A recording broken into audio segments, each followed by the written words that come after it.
BJP తరఫున ఒక star campaigner పనిచేస్తూ ఉంటాడని చెప్పి సోషల్ మీడియాలో ట్రోలింగ్ జరుగుతూ ఉంటుంది. ఒక రకమైన కామెడీ పోస్టులు కనిపిస్తూ ఉంటాయన్నమాట. అది ఎవరి గురించి అంటే మీకు ఇప్పటికే అర్థమై ఉండొచ్చు, శ్రీమాన్ రాహుల్ గాంధీ గురించి. రాహుల్ గాంధీ ఎప్పుడు ప్రచారం చేసినా అక్కడ కాంగ్రెస్ ఓడిపోవడం, బీజేపీ భారీ మెజారిటీతో అధికారం చేపట్టడం, ఇలాంటివన్నీ మనకు జరుగుతూ ఉంటాయి.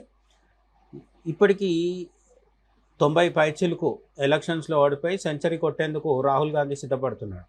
అయితే రాహుల్ గాంధీ తర్వాత అంత స్థాయిలో కాకుండా ఓ మోస్తరుగా బీజేపీ కోసం పనిచేసే కాంగ్రెస్ నాయకుడు ఎవరన్నా ఉన్నారంటే అది మల్లికార్జున ఖర్గేనే.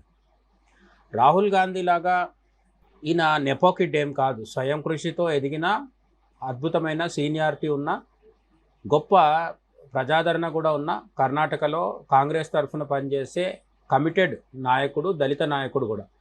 అన్నీ బాగానే ఉన్నప్పటికీ పెద్ద ఆయనతో ఒకే సమస్య.